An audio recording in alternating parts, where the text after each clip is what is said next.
Practice makes perfect, and the crews manning the bombers of the United States Air Force constantly practice their jobs. Jobs they will have to do if they are ever ordered to retaliate against an enemy attack. Of course, the men, the planes, and the weapons must be constantly and instantly ready to go. But even readiness is not enough. The crews must be so highly skilled in bombing that they can fly halfway around the world, penetrate any kind of enemy defense, find targets they have never seen before, and drop their bombs in the bullseye.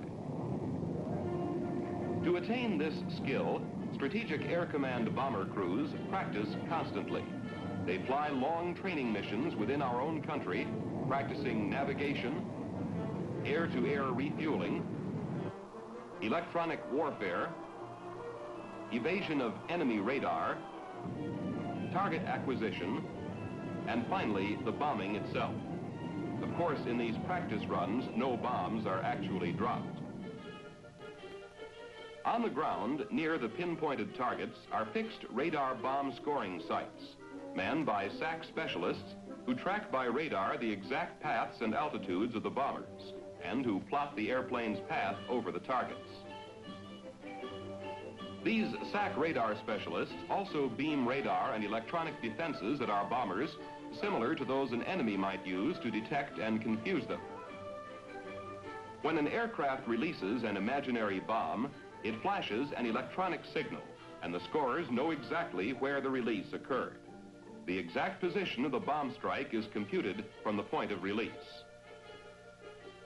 A fixed RBS installation is excellent for scoring normal training missions and for evaluating a crew's bombing skill the first time they make a run against the site's target complex. But the radar navigators in the bombers are truly professional. They remember so much about a target area after only one run over it that a fixed radar bomb scoring site loses its value as a test of skill. SAC bomber crews have to practice hitting different targets in different places. Moving a fixed scoring site to a new location, however, is impractical. Each move involves too many people, too many dollars, and too much equipment and time. The only transportation large enough to carry an entire radar bomb scoring installation on a permanent mount is a train. And a train can be moved to a new site at comparatively small cost whenever necessary. This idea for a radar bomb scoring train, known as the RBS Express, was born in 1960. Borrowed Army hospital cars were remodeled to house command, administration, operations, and maintenance. Because the RBS Express train was to go mostly to remote and sparsely populated areas, it had to be self-sufficient, and a personnel train was added. In February of 1961, only 6 months after it was requested, the first RBS Express was in service. And by the following August, 2 more RBS Express trains were in service. Before an RBS Express moves to a new location, the Strategic Air Command must find a railroad spur long enough to park it, and it must be in an area which is suitable for tracking bombers on long, low-level approaches. A low-level bomber approach must be selected that will avoid populated areas and that will be well away from established air traffic routes. The plan is submitted to the Federal Aviation Agency for approval and for the control of all other air traffic in the area. When all concerned agree, the Strategic Air Command negotiates with the railroad which owns the spur and rents it for the period of time it will be needed.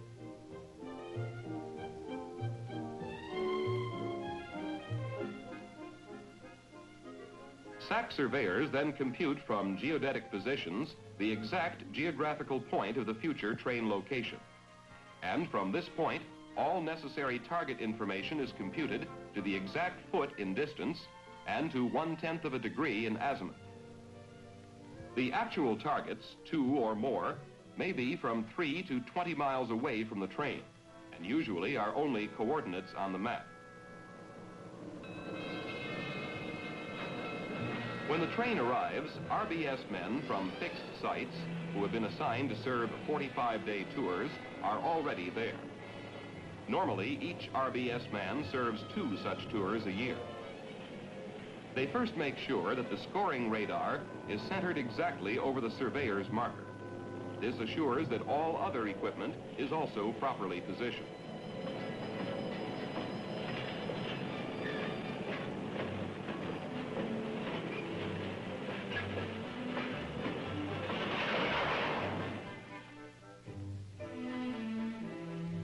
They release the air cushions, which have helped the shock absorbers protect the delicate electronic gear in transit.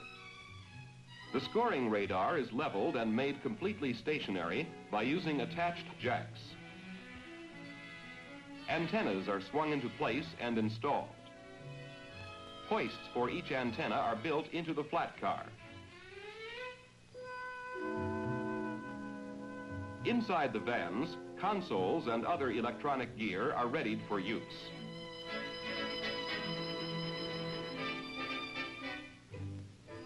The train's communications systems, radios, interphones, and telephones are placed in operation. Commercial telephones and teletype lines are connected to commercial trunk lines, and all systems are given a thorough operational checkout.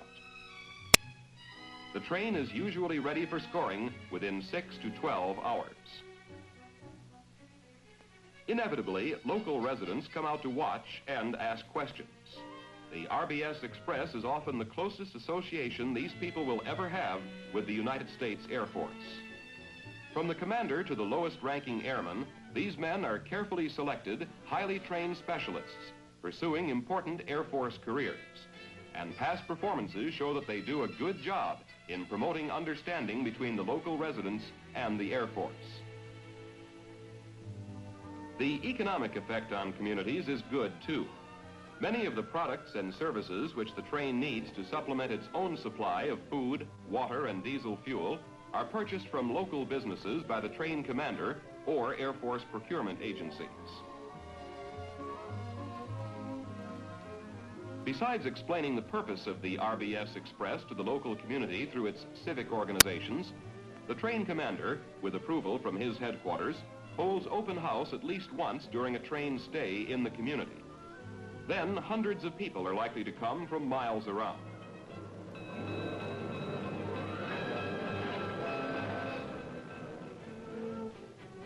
In the personnel section, called the live aboard, each man has a comfortable roomette. There's room enough for him, his clothes, and personal effects. But it is small, and space must be used ingeniously. For example, the desk is on the bottom of the bed.